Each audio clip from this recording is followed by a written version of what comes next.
Hello guys. Welcome to our channel Entretenimiento. We begin our reading book session. Tools for Success in Lesson 1: The Secret of Success. In this lesson, William Walker Atkinson said, "It is with some hesitation that we write Tools for Success.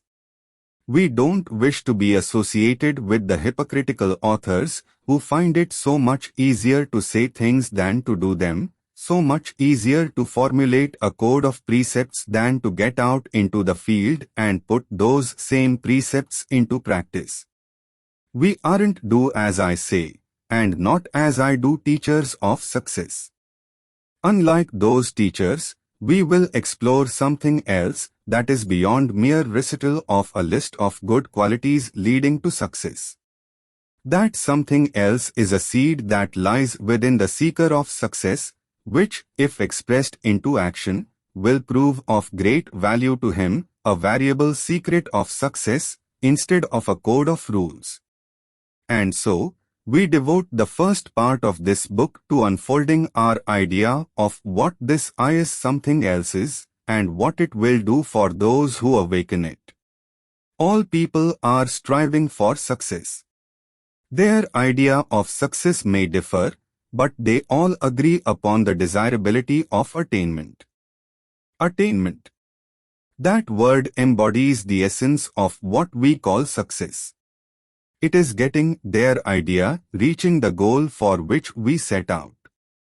That is the story, attainment.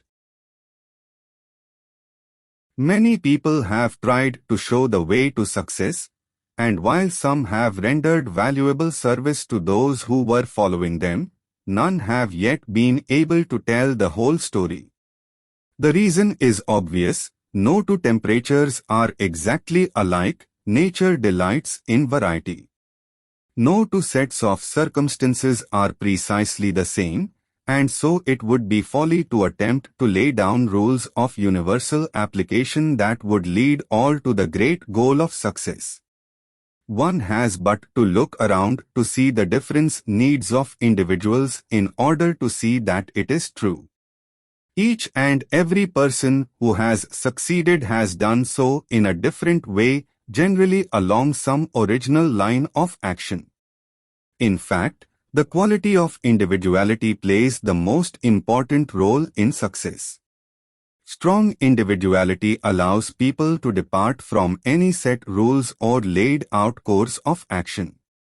And so, it may be stated as a general principle that each must work out his own success along the lines of his own individuality, rather than by following any set rule or line of conduct. Right here is where the secret of success comes in, along the line of his own individuality. It follows that one must possess individuality before he may work along its lines. And to the degree that the possess individuality, so will he possess the first prerequisite to success. That is what we mean by the secret of success, individuality. Every person possesses latent individuality, but only a few allow it to express itself. The majority of us are like sheep trotting complacently after some self-assertive bellwether, the ram that leads the flock, whose thinking bell serves to guide our footsteps.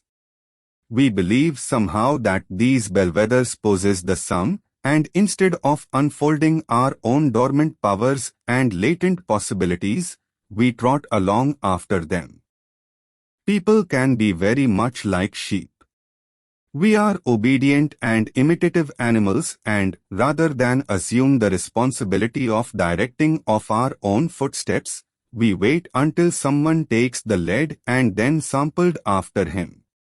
Is it any wonder that the leaders claim the choicest picking from themselves and allow the flock to get only the scrubby grass? They earned the choice bits because every other member of the flock lacked individuality and initiative. They were chosen as leaders because of their self-assertive and self-assertive quality. If they had stood back in a modest, mild manner, they would have been pushed aside by the flock in favor of others who knew how to push to the front. Now in these books we shall not endeavor to awaken a spirit of bossiness in you, or to urge you to strive to lead the flock. There is nothing in leading people solely for the sake of leading other than petty self-satisfaction. The desirable things are to possess sufficient individuality and initiative to be your own bellwether, to be a law unto yourself, so as far as others are concerned. The great individuals, the strong individuals, derive no satisfaction from this thing that gratifies only petty natures and ambitions. Great spirits of all ages have derived more satisfaction from the strength and ability they felt unfolding within them than in the mob's adoration or in the servility of those imitative creatures who sought to follow in their footsteps. This thing called individuality is a real thing inherent in each of us, and it may be realized if we go about it right. Individuality is the expression of our self. The self is what we invoke when we say I. Each of us is an individual, an I different from every other I in the universe. And we can be great, strong, and successful to the degree that we express and unfold the powers of that I. Individual's expression lies at the heart of the secret of success. And that is why we use the term, and that is what we shall reveal in this book. It will pay you to learn this secret.